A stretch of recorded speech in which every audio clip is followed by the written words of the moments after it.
എന്തിനാ പ്ലാൻ ചെയ്യുന്ന സെക്സ് ഭാര്യയും ഭർത്താവും പ്ലാൻ ചെയ്യേണ്ട ആവശ്യമില്ലല്ലോ. അതെ അതെ കുട്ടികളുണ്ടാവാൻ വേണ്ടിയിട്ട് ബന്ധപ്പെടുക, അല്ലാണ്ട് ബന്ധപ്പെടുമ്പോൾ കുട്ടികളുണ്ടാവണമെന്നല്ല.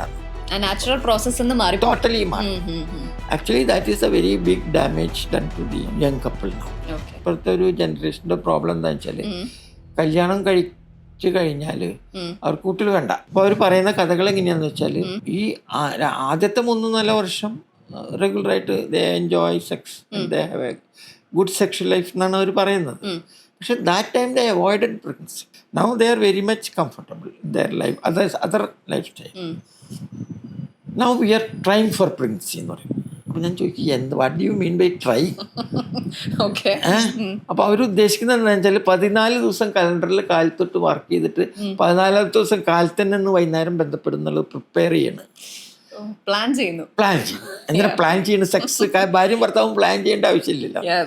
സി വാട്ട് ഹാപ്പൻസ് ഫൈനലി, ഈ വൈകുന്നേരം ആകുമ്പോഴേക്കും പ്ലാൻ ചെയ്ത് ക്ഷീണിക്കും, എന്നിട്ട് ഇവർക്ക് ബന്ധപ്പെടാൻ തന്നെ പറ്റുന്നില്ല. See that life has change like that. അതാണ്, that is a very common. അവർ കല്യാണം കഴിച്ച് കുട്ടികളുണ്ടാവാൻ വേണ്ടിയിട്ട് ബന്ധപ്പെടുക, അല്ലാണ്ട് ബന്ധപ്പെടുമ്പോൾ കുട്ടികളുണ്ടാവണമെന്നല്ല. നാച്ചുറൽ പ്രോസസ് എന്ന് മാറി. ടോട്ടലി മാറി.